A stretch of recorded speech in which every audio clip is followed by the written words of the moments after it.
Hello, সকলে কেমন আছো? আশা করি সকলে খুব খুব খুব ভালো আছো। তোমাদের নতুন একটি ব্লগে তোমাদের সকলকে অনেক অনেক স্বাগত। আজকে তোমাদের দশম শ্রেণীর বহুরূপী গল্পটি তোমাদের সামনে আলোচনা করব। সুবোধ ঘোষের লেখা বহুরূপী গল্পটার মূল যে বিষয়, হরিদার যে জীবন কেন্দ্রিক যে জীবন সংগ্রাম বা হরিদার যে দৈনন্দিন জীবনযাপন, মুখ্য চরিত্র হচ্ছে হরিদাকে অবলম্বন করেই বহুরূপী গল্পটা। দেখো, পড়লেই ভাল লাগবে। আস্তে আস্তে বোঝানোর চেষ্টা করছি খুব সংক্ষিপ্ত আকারে। তোমরা পড়বে, দেখবে খুব সুন্দর গল্পটা। আমি খুব সংক্ষিপ্ত আকারে বলার চেষ্টা করছি তোমাদের সামনে। ঠিক আছে, বেশি না কথা বলে শুরু করছি। দেখো, এই বহুরূপী গল্পটার মূল উৎস হচ্ছে তোমাদের সুবোধ ঘোষের গল্প সমগ্র তৃতীয় খণ্ড থেকে নেওয়া হয়েছে। এটা আসতে পারে পরীক্ষায়। কোথা থেকে? সুবোধ ঘোষের গল্প সমগ্র তৃতীয় খণ্ড থেকে বহুরূপী গল্পটি নেওয়া হয়েছে। এই বহুরূপী গল্পের মূল বিষয়বস্তুটা বলার চেষ্টা করছি। বহুরূপী গল্পটি মূলত এক বহুরূপী জীবন নিয়ে লেখা। গল্পটার নামই হচ্ছে বহুরূপী, মানে বিভিন্ন রূপে আমাদের সামনে উপস্থাপন। যেটা বহুরূপী গল্পটি মূলত এক বহুরূপীর জীবন নিয়ে লেখা। হরিদা যে বিভিন্ন রূপ ধারণ করত, শহরের ছোট একটা গলির মধ্যে তার বাস। এখানে হরিদা হচ্ছে বিভিন্ন রূপ ধারণ করে তার জীবন জীবিকা নির্বাহ করত। তাই হরিদা যে বিভিন্ন রূপ ধারণ করত, শহরের ছোট একটা গলির মধ্যে সে বাস করত। সেখানে আড্ডাও বসে নিয়মিত।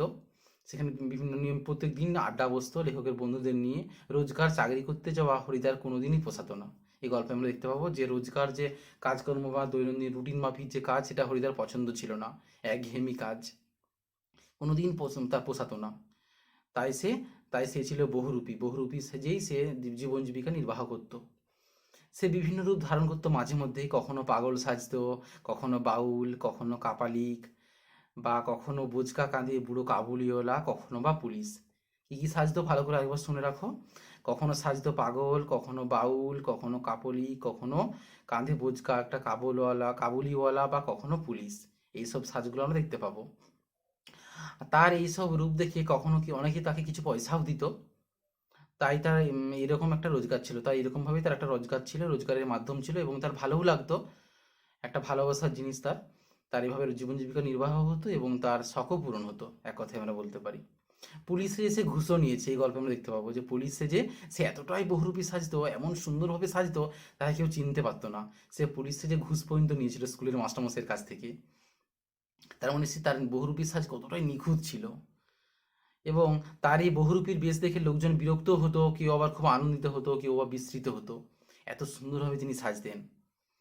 বহুরূপী সেজে সে রাস্তায় রাস্তায় ঘুরতো।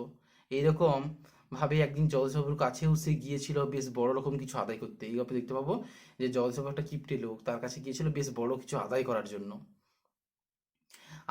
জন্য। সৌম্য শান্ত জ্ঞানী মানুষ ছিলেন জগদীশবাবু।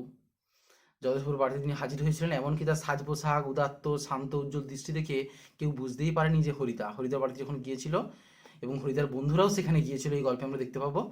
এবং দেখতে পাবো যে জগদীশবাবুর বাড়িতে যখন বসেছিল হরিদার দুই বন্ধু এবং জগদীশবাবু, সেই ঠিক সময় গিয়ে হরিদা হাজির হয়েছিল। এবং হরিদা এত সুন্দরভাবে সেজে গিয়েছিল যে হরিদা কেউ চিনতেই পারেনি। হরিদা কীরকম সেজে গিয়েছিল না, সাদা উত্তরীয় পরে, ছোট বহরের থান পরে বহুরূপী হরিদা হাজির হয়েছিল জগদীশবাবুর বাড়িতে। তার সাজ পোশাক উদাত্ত শান্ত উজ্জ্বল দৃষ্টি দেখে কেউ তাকে বুঝতেই পারেনি তিনি হরিদা। এত সুন্দরভাবে নিখুঁতভাবে তিনি সেজেছিলেন। যখনই যে রূপ হরিদা ধারণ করত, তখন হরিদা সেই রূপেই নিজের চরিত্র রূপে সেটা উপস্থাপন করত। নিজের চরিত্রেও তিনি মন থেকেও মনে হয় তিনি সেরকমভাবেই সেজে যেতেন। যখন তিনি কাপালি হতেন, যখন তিনি পুলিশ হতেন, যখন তিনি বাজি ছদ্মবেশে সাজতেন, তখন তিনি সেই রকমভাবেই নিজেকে গড়ে তুলতেন। তার মনটাকেও তিনি সেই রকমভাবেই সাজিয়ে তুলতেন, আমরা দেখতে পাবো। সে সত্যিই যেন মূল চরিত্রটি হয়ে উঠতো, যেন মূল চরিত্র তার মধ্যে ফুটে উঠতো তার সাজের মধ্য দিয়ে, আমরা দেখতে পাবো গল্পের মধ্য দিয়ে। এক্ষেত্রেও কোনো ব্যতিক্রম ঘটেনি। যখন জগদীশবাবুর বাড়িতে গিয়েছিলেন তিনি, জগদীশবাবুর বাড়িতে হরিদা যখন বিরাগী সেজে গিয়েছিল, তখন সে সত্যিই যেন বিরাগী চরিত্রটির সঙ্গে একাত্ম হয়ে গিয়েছিল। যেন তিনি সত্যিই বিরাগী হয়ে গিয়েছিলেন। এত সুন্দরভাবে তিনি সেজেছিলেন, জগদীশবাবু চিনতেই পারেননি। এবং আমরা যারা সাধারণ পাঠক তারাও চিনতে পারিনি, এবং তার বন্ধুরাও চিনতে পারেনি। যার সঙ্গে এতদিনের উঠা বসা, যার সঙ্গে এতদিনের আড্ডা, এতদিনের হাসি ঠাট্টা, সব কথা জীবনে যাবতীয় শেয়ার করতো প্রতিদিনকার বন্ধু, তবুও তারাও চিনতে পারেনি। এত সুন্দরভাবে তিনি বিরাগী ছদ্মবেশে সেজেছিলেন। এবং তখন সে ধন যৌবন এবং সংসার সব কিছু থেকে নিজেকে দূরে সরিয়ে রেখেছিল। যখন তিনি বিরাগী সেজেছিলেন, আমরা গল্পে দেখতে পাবো তিনি ধন যৌবন এবং সংসার থেকে তিনি সব কিছু থেকে নিজেকে দূরে সরিয়ে রেখেছিলেন। যদিও বহুরূপীর বেশ ধারণ ছিল তার পেশা, কিন্তু এই বিরাগীর রূপ ধরে হরিদা যেন সত্যিই বিরাগী হয়ে উঠেছিল। আমরা জানি যে বহুরূপী সাজ তার পেশা, কিন্তু তিনি যখন বিরাগী সেজেছিলেন তখন তার যেন বিরাগী সাজই হয়ে উঠেছে তার জীবনের শ্রেষ্ঠ সাজ। তিনি যেন বিরাগী হয়ে উঠেছিলেন তার চরিত্রের মধ্য দিয়ে, তার সাজের মধ্য দিয়ে। তাই জগৎবাবু তাকে তীর্থভ্রমণের জন্য টাকা দিতে চাইলেও তিনি তা ফিরিয়ে দেন। আসলে এইভাবে বহুরূপীর পেশাটাকেই তিনি যোগ্য সম্মান দিয়েছেন, আমরা বলতে পারি যে বহুরূপীর পেশাটাকে তিনি যোগ্য সম্মান দিয়েছেন। তিনি সেখানে টাকা নিয়ে নিতে পারতেন, কিন্তু তার সমস্ত টাকা তিনি ফিরিয়ে দিয়েছিলেন, তিনি টাকা নেননি। তার বহুরূপী সাজ, তার বহুরূপী যে পেশা একটা, তার বহুরূপী সম্মানটাকে তিনি যোগ্য সম্মান দিয়েছিলেন, যোগ্য মর্যাদা লাভ করেছিলেন। এবং কারণ তার এই পেশা ছিল ভালোবাসা। তিনি যে শুধু অর্থের মাধ্যমে বা টাকা পয়সা লাভ করার জন্য বা উপার্জনের জন্যই যে বহুরূপী সাজতেন তা কিন্তু নয়।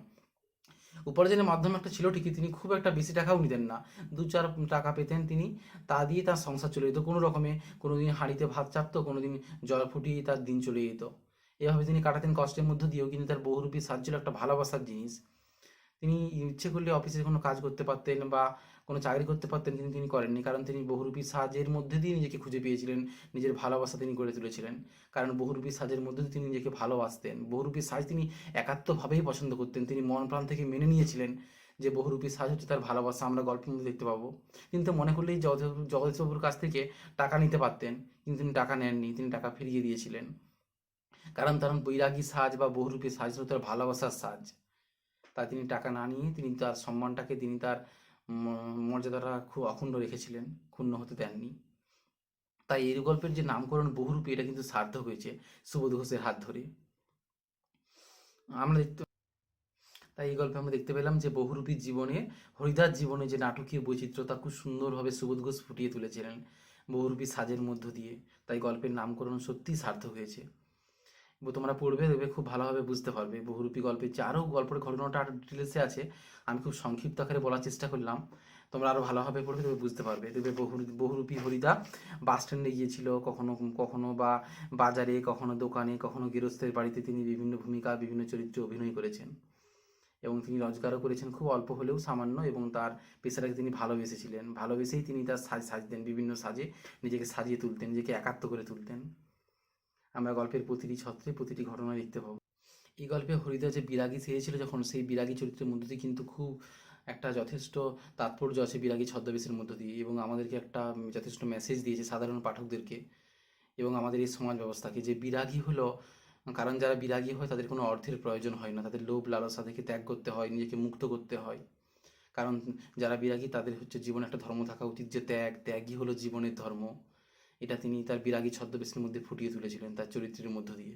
এটা আমাদেরকে একটা মেসেজ দেয় এবং বর্তমান সমাজকে এই বিরাগী চরিত্রের মধ্য দিয়ে বা হরিদা চরিত্রের মধ্য দিয়ে কিন্তু আমরা যথেষ্ট একটা শিক্ষা আমরা লাভ করতে পারি, যে ত্যাগ হলো জীবনের ধর্ম। এবং আমাদের জীবনে, আমাদের প্রত্যেকটি মানুষের জীবনে এই ত্যাগ থাকা উচিত, ত্যাগটা হচ্ছে জীবনের ধর্ম। কেমন লাগলো অবশ্যই জানাবে। খুব সংক্ষিপ্ত আকারে বলার চেষ্টা করলাম, আশা করি তোমরা উপকৃত হয়েছে এর থেকে। পরবর্তী ব্লগের অপেক্ষায় রইলাম, আর তোমরাও থাকো, ঠিক আছে? পরবর্তী ব্লগে খুব শীঘ্রই নিয়ে আসবো। ততক্ষণ সকলে খুব ভালো থাকবে, সাবধানে থাকবে, এবং তোমরা বহুরূপী, আমি যেটা বললাম এই বিষয়বস্তুটা, এটার পাশাপাশি তোমরা মূল গল্পটা পড়বে, পড়লেই বুঝতে পারবে, খুব ভালোভাবে পড়বে, পড়লেই বুঝতে পারবে যে গল্পের বিষয়বস্তুটাই হচ্ছে এইটাই। আমি খুব সংক্ষিপ্ত আকারে বলেছি, তোমরা বইয়ে 2-3 পাতা আছে, একটু ভালোভাবে পড়বে, পড়লে যে কোনো প্রশ্নই তোমরা করতে পারবে অনায়াসেই। তোমাদের লাইন তুলে কোশ্চেন আছে 1, 3 আর 5-এর 1 নম্বরের কোশ্চেন তোমরা পেরে যাবে ভালোভাবে ডিটেলসে পড়লে। আর 3 আর 5-এর ক্ষেত্রে তোমরা ভালোভাবে পড়বে এবং আমি যে সংক্ষিপ্ত বিষয়বস্তুটা বললাম এটা ভালোভাবে 2-4 বার শুনবে, তাহলেই তোমরা যে কোনো কোশ্চেন লিখতে পারবে। ঠিক আছে, আজ রাখলাম।